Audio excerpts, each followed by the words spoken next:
It's the 1000th episode of Marching to Madness, and USC head coach Eric Musselman has brought that must bus into the metaphoric studio here to chat about his Trojans, who have put together impressive back-to-back wins over Iowa and Illinois. Coach, this is a great opportunity. You and I have knocked it out on you several times with you at Nevada, Arkansas, and of course USC.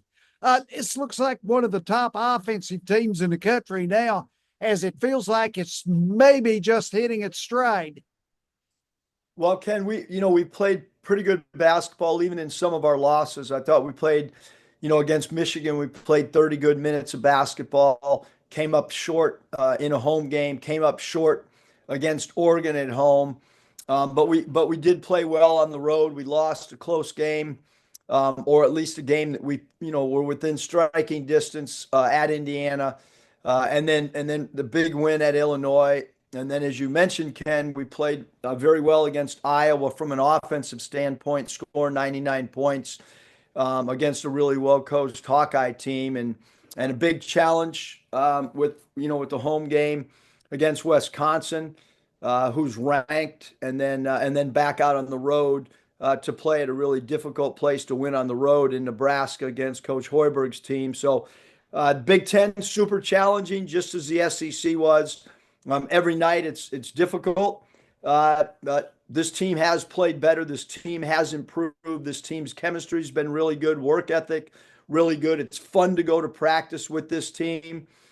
We just coming off academically a semester, third best GPA in the history of Trojan basketball. So there's a lot of positives with our ball club, but we still need to improve in a lot of different areas as well.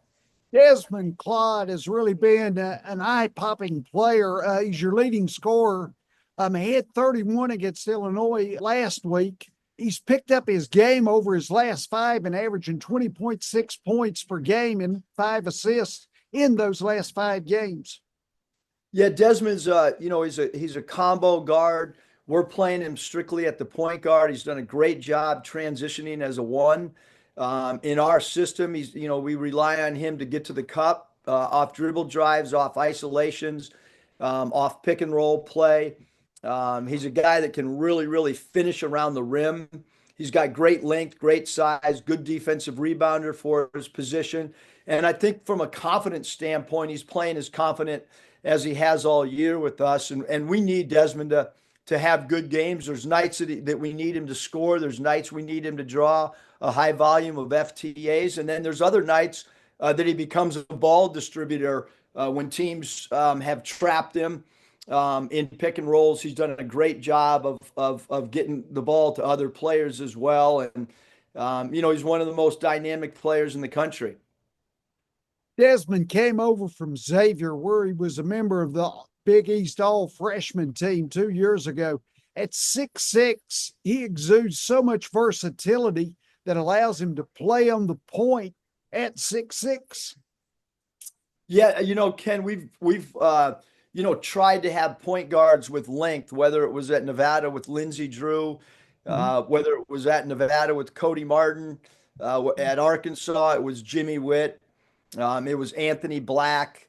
So we have tried to play players that have length, that can be great defending the three, that can help on the defensive backboards, because we have played small ball both at Nevada, Arkansas, and here at USC. So it is important that you rebound at the guard positions, and that was part of our thought process with Desmond. We thought at his length that he could really help us on the backboards and see over the defense against presses. And so, and his evolution, he continues to get better and better. He had 2 great years playing for Coach Miller.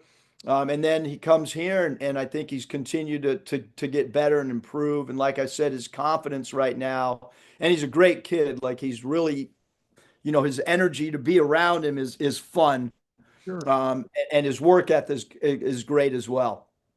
You had that 99-89 win over Iowa earlier this week. The Trojans shoot 64.3%, 10 of 15 from 3. Desmond and St. Thomas lead in scoring, and both just missed triple doubles. Desmond 25-8-9, and Saint 24-9-7. Yeah, those two guys both. I think the big thing is, they're both willing passers. St. Thomas is really like a point forward. We play him at the 3 or the 4, depending on matchups. And we run offense through St. Thomas because he's so unselfish. He's got great vision.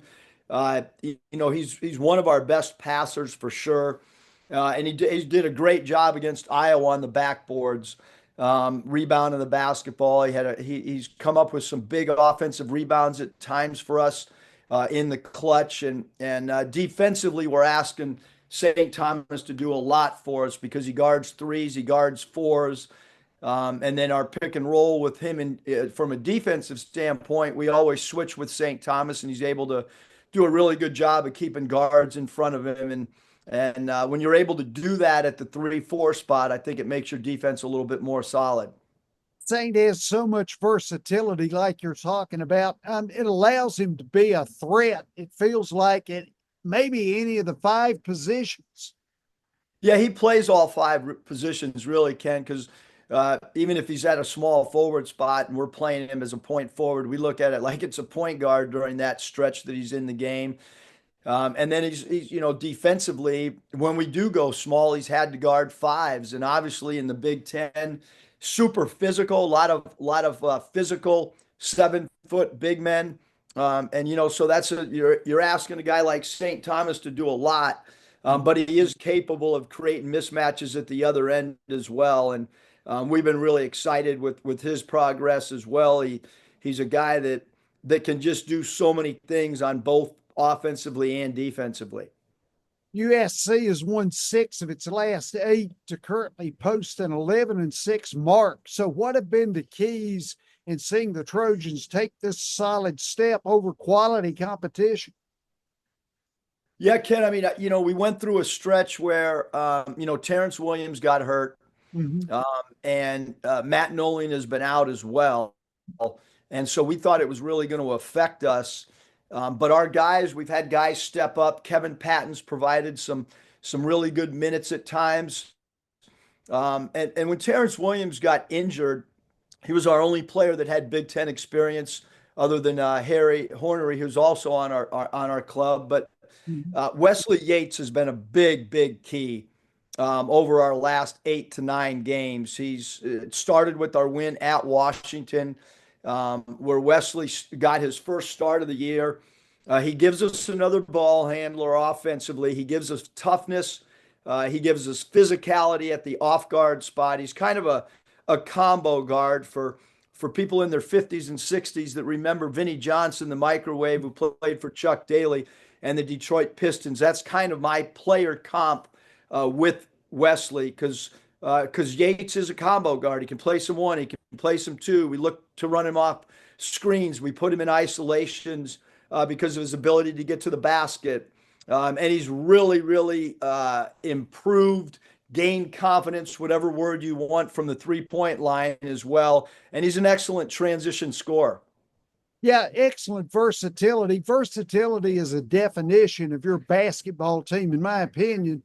Wesley came into the program in 2023, one of the top 50 freshmen in the nation, and he's getting around 38 minutes per game in his last 5. Like you say, where his scoring has taken off, he's 16.8 points per game in those last 5. Yeah, he's done a great job. I mean, he's in great physical condition.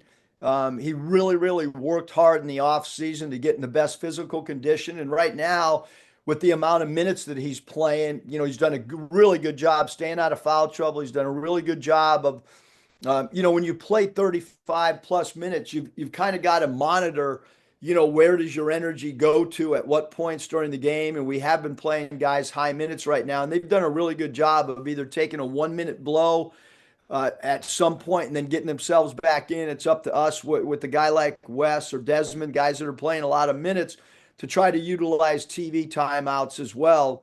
But Wes is in incredible physical condition.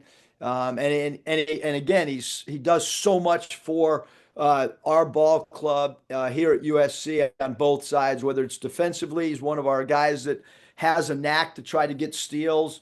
And then the physicality aspect that he provides for us, both offensively and defensively, at the off guard, combo guard position is super important.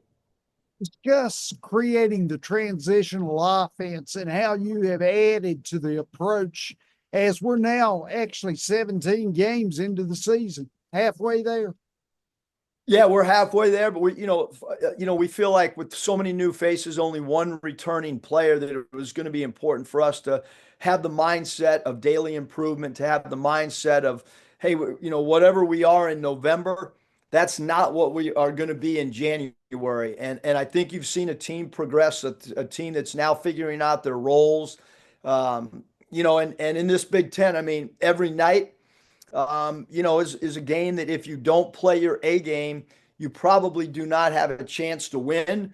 But it's also a league that we feel with our team, if we play an A game, we also at least will have an opportunity to put ourselves in a position to possibly win. And I mentioned those losses at home, Oregon, Michigan at home, on the road, Indiana. We felt like we still had an opportunity or within striking distance towards the last 5 to 8 minutes of the game. And now we've gotten better. We've understand our roles. We've been able to add offensive sets because as a coaching staff, we have now started to figure out, hey, so-and-so needs the ball at this spot. And so we're an evolving basketball team, and we feel like there's still areas that we can get better at, tinker with. And then it's up to the players to come to practice every day and have that same mindset, which they absolutely have. Chibuzo Abo transferred into LA after playing at Boise State his last 2 seasons.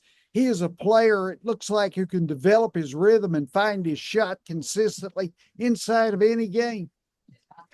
Yeah, Buzo's done a great job for us. I mean, he's an incredible floor spacer. The great thing about Agbu is he makes shots when he's guarded. He actually can make a shot while being guarded or heavily contested at the same percentage as he does if he's wide open. And there's not a lot of players that can do that. He's got great size at 6'8". He's been really well coached when you look at, 2 years at Texas Tech playing for Coach Beard. And then he goes to Boise State, plays for Leon Rice. Those are two really excellent basketball coaches. So he's got a high basketball IQ, understanding defensive principles as well as understanding offensive spacing. Playing in a Big Ten, how much of a transition is it from night to night based on who you play? Yeah, I think that every coach, every program has their own identity that they're trying to create. You play a team like Michigan, you got to guard their 4-5 pick and roll, which is really unique to have a guy like Danny Wolf handling the ball and then have a guy like Vlad setting it at 7 foot, and you've got 2-7. So that created a dilemma. And then the pace of play when you play Illinois. Coach Underwood's team do a great job of crashing the glass. They do a great job of playing with unbelievable pace. Iowa and Fran McCaffrey. I mean, you're talking about one of the most explosive offensive units that you could ever face. They have 5 players on the floor that can all score, 4 3-point shooters at one time, an inside presence with Freeman who scores around the rim. So every time you play a team in this league, they're going to be really well coached, and then their players are going to really execute. This is a league of execution. This is a league of basketball IQ. This is a league of physicality. Is what we have found out in a very short 6-game sample size. Last thing, Coach, the Wisconsin Badgers visit Galen Center at high noon Pacific time on Saturday. John Tanji and John Blackwell are atop the Badgers' offensive makeover. They're now a fast-breaking, fast-paced team, which is totally opposite to what they're pretty much, I guess, identified as. Yeah, no, Wisconsin obviously ranked in the top 25, 24th ranked team in the country. This is a team that their free throw percentage is #1 in the nation. So you've got to defend without fouling, which means you got to have defensive discipline. They can make threes. They spread you out on the floor with threes. And then you mentioned 2 players that can really create off the bounce, high free throw attempt players. Blackwell's a guy that can score in bunches. And then they have interior players. They have 2 7-footers that good passers. They'll run some high-low stuff. So this is a game. Pace of play becomes important, defending without fouling. And then when we do get to the foul line, we need to make our foul shots as well, just because of the team that we're playing in the Wisconsin Badgers. They do not miss from the foul line. Coach Eric Musselman, the 1000th Marching to Madness College Basketball Podcast. Thanks, Coach. I should have brought a bottle of champagne, but into the metaphoric studio. Oh, I love it, Ken. Thanks for having me on this monumental 1000th show. And I'm gonna sign off with USC. Fight on. Fight on, Coach. Good luck to you. Thanks, Ken. Thank you, sir. Yeah. Yep. Appreciate you.